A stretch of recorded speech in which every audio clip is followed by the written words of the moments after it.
Well, I'm all done at Northfield, 23 minutes after 12. I'm going to be home just before 1 o'clock in the morning. A long day. Started my day at 8 a.m. Well, 7 a.m. I left just before 8 a.m. From Scioto Downs and drove down to Kentucky. Now, I didn't get into it because I didn't have all the details, but Eric and Kathy, you guys know Eric and Kathy Paddling. Eric's wife, Kathy, was walking Solidarity after his race, and he got spooked and took off. And Kathy, being an old horse person, same as me or anybody else would try to do, they tried to hold on to him, and she ended up getting hurt her heel. I think she got a little crack in her heel, actually, which is so painful. I feel bad for her. That is a bugger. I know I hurt my tailbone, and it hurts, and it hurt tonight. But I would gladly trade. I think I would gladly trade that for a heel. I remember when I was a kid racing at Belleville, like a million years ago. Gord Brown broke his heel. I think he crushed his heel, broke his heel bad, and he never walked right for quite a while after that. Now, if Kathy's watching this, and that was a horrific accident, I'm sure if you just stay off your feet and rest up, you'll be fine. As far as the road rash goes, I feel bad for you also. I know how that feels too. So rest up. Just one of those things. It doesn't matter how long you've been in the business. Sometimes you forget how quickly things can change and how big these animals are. And I say that all the time when anybody in our barn, around our barn, or associated with our barn gets hurt. But the reality is you can get hurt. And hopefully Kathy is all right very soon. So we'll talk about the Kentucky horses in a second. Who would have thought that Northfield would pull it out for us tonight? I had said on my way here, of course I caught traffic, so it was the better part of a 5.5 hour drive back to Northfield Park. I got here just in time to warm up Megan's lucky day, running in a little bit, a little soft in the corners, but made no inclination she was going to make a break, which is good. So I was very happy that she behaved herself. I think I let her kind of get out of the race a little bit and then tried to get her back into it in the latter part of the mile. I think I was in trainer mode when I should have maybe been in driver mode with Megan's lucky day tonight. But not, a filly that I could see getting better. I could see her getting better. A lot of her fillies or colts, they aren't to where we want them to be, some of them, right? So I hold them. I don't know about you, but I hold them on a pretty high pedestal also when the horses are training down and getting ready. And when things just don't quite pan out, it bothers me, as I'm sure it bothers you. But the reality is, as I said the other day, best way I could, in another sports analogy, all these horses mature at different times, right? And if they're not quite mature, albeit mentally or physically, and they're trying to race against horses that are, it's tough sometimes. So I think I'll start with the start of the day. Hanger 1, he's scoped good. We're waiting to get blood work back on him. For sure there's something in the blood work. As I said quite bluntly this afternoon, the engine didn't go anywhere. Didn't just disappear. Right? He had that big kick on his first race in Kentucky. And then today, I'm glad there was no blood found. I'm glad that he didn't shut his air off. I really thought he did. One or the other or both. And in fact, it was neither. So we'll see what his blood work says, but Hanger 1's a much better horse than that. Stayed at it, did his work, but again, a much better horse than that. Steady Volo, I think there's a couple of ways we can approach the Steady Volo thing. He does hit his outside knee. We're going to break him to wearing a head pole, a straight pole. I know he wore one in Ontario, but I'd asked Eric, excuse me, I asked Eric to jog him all week in a head pole on the outside. He is running out and getting into his outside knee, so it stands to reason if we can get him in a little bit, we can get him away from that inside knee. Further to that, we might even race him barefoot next week. You might see a much better version of that horse next week, barefoot. I felt like he'd almost take the hobbles off him today, too. So that might be a step further down the road, too. But again, fourth, beaten fair and square of all the horses today that were kind of so-so. I thought he was the one that I'm like, well, we got some work to do, but 57 is kind of where he's going to be today. Cherry's Girl was the only flat one. Ronnie Wren actually called me. He messaged me, then he called me. He says, hey, I'm really sorry. He said, I was going to quarter pole that mare. I know it was her first start on Lasix, but I bet she bled a little bit. A couple of specks shown. It's not shocking. You're up the quarter in 27. You use her hard after bleeding hard last week. Lasix isn't magic, right? And Tim can only do so much. So under scope, a few flecks of blood there.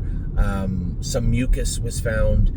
Her palate was good. He's going to run an SAA test on her tomorrow morning and pull a full blood panel on her also. Something's going on there. She's just not quite 100%. Ronnie said, I thought she was going to win in 55 easy around the last turn, and then she just kind of sat on me coming out of the last turn. So he was right. She did bleed a little bit, did show a little bit of mucus, a little bit of sickness. So let's see to what end under the blood work in the SAA test tomorrow morning. Gaslight Hall, that's pretty much how I wanted Tyler to race him. He said, man, he come a half in like 57 and a piece. He was very, very good. I could have moved him earlier and probably been third, maybe second. He said, but, I know you said he's got a stake race coming up, and he felt good and comfortable where he was. I just kind of left him alone. Now we'll prep him, make sure he's ready to go back to Ontario. He will race in the 6 days. I know James is worried about Gaslight Hall. He'll be fine. Horse was sound all week, looked good all week. They said he's been getting better here. There was no talk of soreness from Tyler in the post parade or Jason in the warm up. I didn't see him, obviously, and I saw what you saw, the race, and he looked perfectly fine to me. If anything, I thought his hobbles were a little tight tonight. But again, tonight was all about just training him. It was unfortunate we drew 7, but I wasn't going to jeopardize next week's stake race just to try and run down some non-winners of 2 or 3 horses that we'll see again in the future at some point. Blue Rare. What about our girl, Blue Rare? I said to James, thank God that Paige packed your testicles for the race tonight. I was surprised, even though I don't know why I am. It was the winning move, and James is very good at winning for quite some time now. And when I saw him pop out of third, I'm like, oh my God, James, where is that coming from? And put her right on the front, and she looked good tonight. So a good mile from Blue Rare, 2-year-old trotting filly, took a lifetime mark, 58 tonight, and looked pretty good doing it. So that is good. She's got a first and a second now in her grassroots debut. She missed the first one and then was first and second in the next 2. So rounding into shape as the grassroots heads, I assume, to Mohawk and some. No. I don't know where it is. There's 3 and 3A, or 3A, 3B. It'll be heading to 3B, wherever that is, her next start. But really happy with the way she raced tonight. Now, I got to Northfield with mixed expectations. Megan's lucky day. I'm still in that. Geez, I hope she trots and behaves. And she was much, much better tonight. I think I underdrove her tonight, to be quite frank. And then to close out the night, hoping for Gymboree and Resolve Indeed. Resolve Indeed looks hell-bent on being a mediocre trotter. And Gymboree, I put her on the front. We found out she was sick afterwards. Had to scratch her because her white count was high the next week. So you can only train her so hard. She's not coming in sharp or tight, but still managed to win. So very unlikely close to the night. A very good first with Gymboree, and although she should have won by about 5 lengths, an okay second for Resolve Indeed. Now, Gymboree's out of that class, which means she may end up marching her way onto preferred. I had a guy message me today again and said, Anthony, you keep talking about preferred, but we're selling horses and not picking any up. Do you not think we should just keep the ones we have for now? I just don't. And this isn't meant in any other way than informative, but you have to understand when the horses are moving into an uncomfortable situation where they may or may not be able to do, and my first inclination is to say they won't do. Gymboree may struggle with the class above this. And if that's the case, all we're doing is proving she can't do in the class above this. Let somebody else prove me wrong, right? Gymboree's had flashes of talent throughout her 2- and 3-year-old season, and tonight was impressive. It was an impressive win. And a great drive by Tyler Angus, by the way. But now she's out of that class. There had been a dead heat for first. They both would have been going on preferred, maybe. Gymboree might have won tonight, but Resolve Indeed should have jogged tonight. She finished second and raced okay, but we all saw the same race. She was an easy winner and ended up getting picked off for first. I'm glad she hung on for second. So Gymboree is likely heading to the preferred sale on Monday.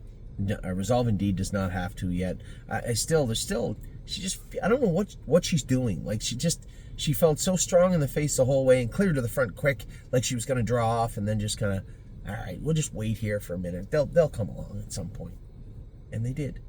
So when you look at the entirety of the day, tremendous win from Blue Rare, an impressive win by Gymboree, a decent, I'll use the word loosely, a decent second for Resolve Indeed, a third by Megan's Lucky Day, a fourth by Gaslight, a fourth by Cherry's Girl, a fourth by Steady Volo, and a fifth by Hanger One. Never missed a check today. 1, 2, 3, 4, 5, 6, 7, 8. 8 for 8 in the top 5. And we hit the board 1, 2, 3, 4 times tonight. Half of them hit the board. The other half got checks. Not a horrible day at all. Now, I find myself not trusting the calendar right now. Today was okay, but is 3-Point Blue Chip and Woodmere Bullet our only starters tomorrow? Maybe it is. I have no idea. Very likely could be. 3-Point Blue Chip picked to win, and I don't know why he was so flat the other day. I almost brought him back to Northfield. We'll see how he does tomorrow, and then Woodmere Bullet all the way in North Sydney. If you live in the Maritimes, you know what kind of a ship that is from Prince Edward Island to North Sydney. So that's all that's up for tomorrow. Tomorrow's going to be a pretty easy day for me. I got to come in, train a couple on the race bike. We're still working on the barn. Got all the Shed Row 1 stalls flattened. All of them. Filled in and flattened. We're going to put some paint on the barn. I'm going to endeavor to make sure we get all the harnesses bagged and harness bags in the shed rows. Make the barn look as professional as we need it to look, right? As we head into the fall. That's more of a cosmetic thing. And Jason will be spearheading that because that's his forte. But we'll have some help coming behind him. You know, some of the older people, Cindy can help out. Amy for sure when she comes back full time. But for right now, just day by day, baby steps, getting the barn cleaned up and prepared and ready for what's about to happen in the fall is when we start to fill back up again. So again, a pretty good night tonight at the track. No complaints from me. I was skeptical as I got to Northfield. We had Megan's Lucky Day, Gymboree coming off a virus, and Resolve Indeed. I didn't know what to think. You know, this could have gone horribly wrong. Could have been a break by Megan's Lucky Day. Very flat race from Gymboree, and who knows what from Resolve Indeed. Instead, we ended up with a 1, 2, 3. No complaints there, and so happy to see our girl Blue Rare win tonight. Nice. Very, very happy with the way that turned out. So with that, my night is almost done. Almost done. Late night tonight. I'll be up and going half early tomorrow. See how my back feels. And then I don't have much to do until last race. Yes, I am going to the Meadows tomorrow. I want to make sure that if I can help out and get 3-Point Blue Chip back on track, then I absolutely will. And that is the plan for tomorrow. So with that, I'm sure I'll be in touch with you guys at some point. I have a number of horses. Yes, I've had a ton of emails from people. Anthony, you're looking at this horse and on gate. Anthony, you're looking at that horse and on gate. There's about 4 horses right now I'm looking at and on gate. Yes, the horse you're thinking of is probably on my list. Preferred comes out tomorrow, or no, it doesn't come out tomorrow. It closes technically tonight, but Gymboree will make an appearance on the Monday schedule also. I've taken He's a Fearless Peter off the list only because that's unfair.